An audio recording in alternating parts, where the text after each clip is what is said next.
Well, welcome to your first learning program lesson. I'm glad you joined.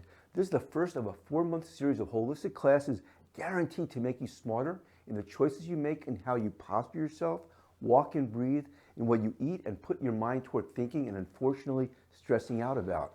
It comes out of my 30 plus years of work in this exciting holistic realm. Let me say this from the onset. I'm what you call an outlier. While I'm trained in the best of what modern science has to offer, I'm someone very focused on natural perspectives to health.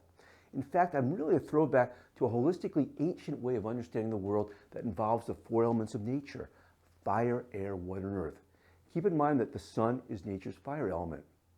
While modern science has given us truly great things, this quick development of COVID vaccines, for example, it has not given us everything we need to be the healthiest and happiest that we can be.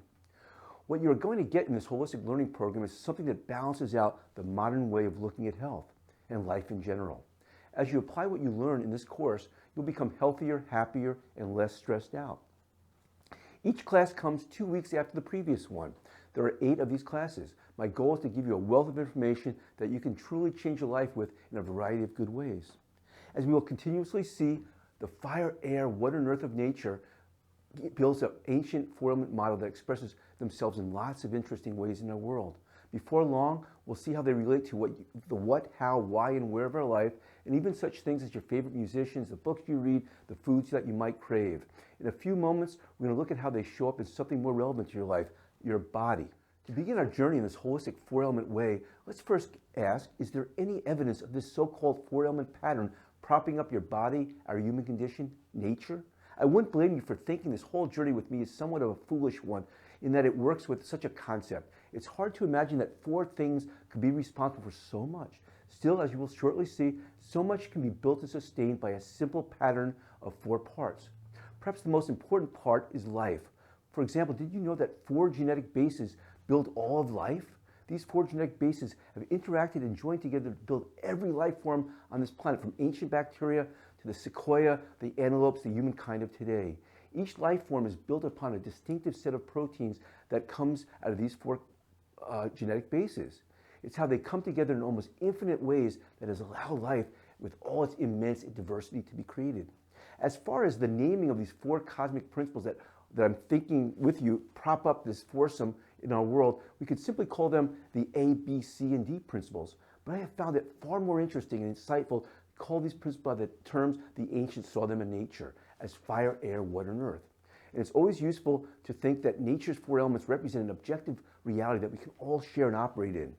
And as I give my talks on these 4 elements, there's something that I notice that they ring true in people's minds and spirits. That's why humankind's cultural traditions have typically acknowledged them. They even show up in the first 4 days of Genesis, in the creation story. And just so you know, the fire principle is that let there be light, and air is the firmament of space. Let's begin with the lowest of our 4, earth. And always remember the fire element of nature is the sun. It's at the top of this foursome. We'll begin this journey as we apply them in a broad way so to better understand our body's 4 main anatomical and functional systems. Can you sense how, as a principle, Earth directs the stuff of the world toward the ideal of rock-hard, solid physicality? For example, when we are noticing an object's hardness or solidity, we are noting the amount of that element Earth, this ideal, this Earth principle within it. Along these same lines, can you see that while each part of our body has Earth's physicality, it is our bones that are the hardest, most solid portion of us. Earth expresses itself most strongly in us as our bones then. And women's postmenopausal desire for strong bones calls out to this element's power to work within them. But more than just static bone, the whole of your skeletal system, its alignment and posture, will be seen more and more as relating to this Earth principle. Within our daily lives, Earth gives you your need for practicality. We need to be practical because Earth demands each of us to maintain this physical life we have, to maintain our house, our car, and often much more. It is Earth that pushes you to complete your actions, to work in ways that make something physically, tangibly real, as opposed to being merely an abstract notion in your head. Earth seeks physicality, and 2, it craves accomplishment of tasks successfully done. For good or for bad, and in so many different ways, Earth does create hardness. It makes things hard in both physical and metaphoric ways. We would not be able to appreciate the fullness of our accomplishments or to physically sense the world, for that matter, if this hardness given by Earth was not there. And whether it be for skyscrapers or for the heels of our feet, Earth gives the solid, granular physicality needed for important parts of our life to function. Your health and personal sturdiness demand the stuff of Earth. As part of a four-element inspired lifestyle, you'll want to find ways to strengthen Earth in the problematic parts of your body. A stronger Earth will make those weaker links of your body more able to resist falling apart, showing up as sickness, disease, and arthritic pain. You'll be shown soon enough how to make this important Earth foundation of your health stronger as you walk. Further, as you'll continue to learn, success and prosperity come as we were able to use Earth's power to physically manifest our goals within the here and now of our lives.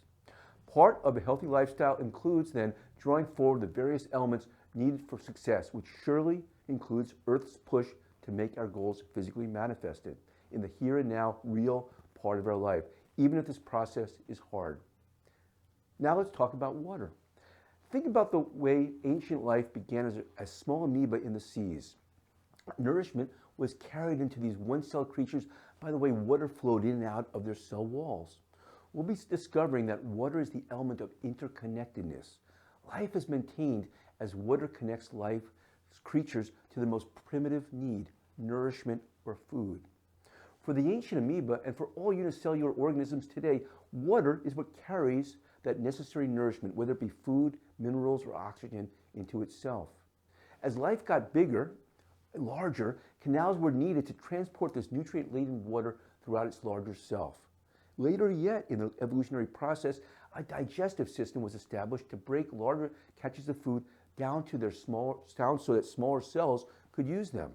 Eventually, a heart developed to pump these nutrients through those canals. And by then, a whole circulatory system had formed and even an immune system to keep all those watery canals free of invaders. Kidneys would evolve to filter the water in those canals, and life, it moved on to land. And oxygen, which was dissolved in the oceans, now needed lungs to draw it out of the air. The point is this, that our blood and our food are not the only expressions of the nutritive power of that water element in us. All our visceral systems, urinary, respiratory, digestive, immune, and cardiovascular, are all an embellishment of this water element working within us. And further, when we discuss the nutrients and herbs useful for different organs and health issues, we are tapping into this water principle built realm of the cosmos. Can you sense that while water pulls the parts of creation toward hardness and solidity, water speaks of softness. Softness is inherent in the fluidity of water. This softness allows the parts of the greater whole to connect more easily to one another. It's useful to think of how a soft tissue, a piece of toilet paper even, can touch your skin in a gentler way, in a more intimate level than a stiff sheet of paper. Life depends upon a substance that is gentle and soft to be able to reach into the smallest nooks and crannies of a body so that it can interconnect the myriad of small parts that build the whole. Water surely fits the bill. This softness of water is part of the power to bring nourishment to every cell of your body. Before long, we'll see too that the power of water builds your ligaments and the sinew, your connective tissue, so that you can perform all your life's activities freely and painlessly. Whether it be toward healing ligaments or tendons, or healing from an illness, or renewing one of those water-filled discs of your spine, you will want to keep the water power in you strong. Traditionally, in four-element thinking, water was seen to connect to our passions, those energies that motivate us to do important things in our life. It takes nutrient-laden blood of your body to pump all of us with the energies needed to have those passions. We'll be seeing how water helps us feel meaning in our lives. It gives us a sense of interconnectedness and our ability to interact in deep ways with the world around us. Water connects all of life together in its soft, interweaving ways. Now, let's move up to air. It's important to know that air as an element is space. The air principle is the force that creates open, endless space. It is this air principle that tells us that everything needs its elbow room. And it's not hard to see that everything that exists requires a spatial separation between itself and other things. And like the motion of electrons do for an atom, our muscles do this for life. And it creates space. Our muscles give us that elbow room that we need to actually move us through this space. So muscles are very different than water's ligament structures. Muscles bring us forward that self-empowerment that all life desires. This self-empowerment is frequently manifested in our ability to move through space or air in the direction we want, and to do things that we want to do. As it turns out, the air that we breathe contains what muscular power requires: oxygen. So how we use our muscles defines how we do what we do. If we habitually have bad posture, walk slumped forward, or sit too much, it's a sign that we are not using our muscles properly. As we will continuously learn, the way we use our muscles affects our ability to invigorate our body with life. This is a major reason why it is so important to stay active, to move, and to have good muscle invigorated posture. If we don't, we suffer. Now, sports and physical activities are the traditional ways to maintain this realm of our life, this air principle realm of our life. Fortunately, our weaker skeletal parts and even our organs are normally strengthened by the activities that would naturally be done each day, which turn on these muscles. But you'll be taught special maneuvers that are part of 4-element yoga to invigorate those local tissues, all through the power of unique muscle invigorated movements. So we can, in other words, we can augment our weaknesses of not moving by doing exercises that you're going to be taught in this program. Now we move to the highest of the 4, fire. Can you see that in the same way that fire is the most ethereal, least physical of the 4 elements, nerves are the least physical parts of your body. And so it is that the nervous system manifests the fire principle in life. Think of those fiery nerve impulses moving quickly down from the brain to the rest of the body. Further, just as fire, existing as nature's sun, is responsible for creating order on our planet with its light, it is the firing of nerve energy that directs all animals toward well-organized, orderly, and successful actions. In later lessons, that we can do a lot to keep our fire, our nerves, our brain, even our heart, which is very nervous system driven, strong, and to strengthen this fire energy so it can work to create higher orders in other places where it may be weak within us. Now, it's interesting to know that even the normal curving lordosis in one's neck and lower back is a function of this fire order energy working in you to create this orderly curve. Can you see that this actual order of fire, air, water, and earth plays out not only in this order of nature's sun up top and earth below, it's also in the same order in your body. The brain is up top, concentrating fire, and at the bottom of your feet, the highest density of bones, concentrating earth. Between these two poles, you have the airy lungs and the more watery mass of the abdomen and pelvis. As we'll see in this holistic learning program, this fire, air, water, and earth element keeps showing up. Here it was from the top down: nerves, muscles, blood, with our organs, and then bone. You will find that it's very useful to keep this order in mind. I like to put it this way. Think of how someone from Boston might say four. So we have these 4 elements: fire, air, water, and earth. That's the order. The 4 elements: fire, air, water, and earth.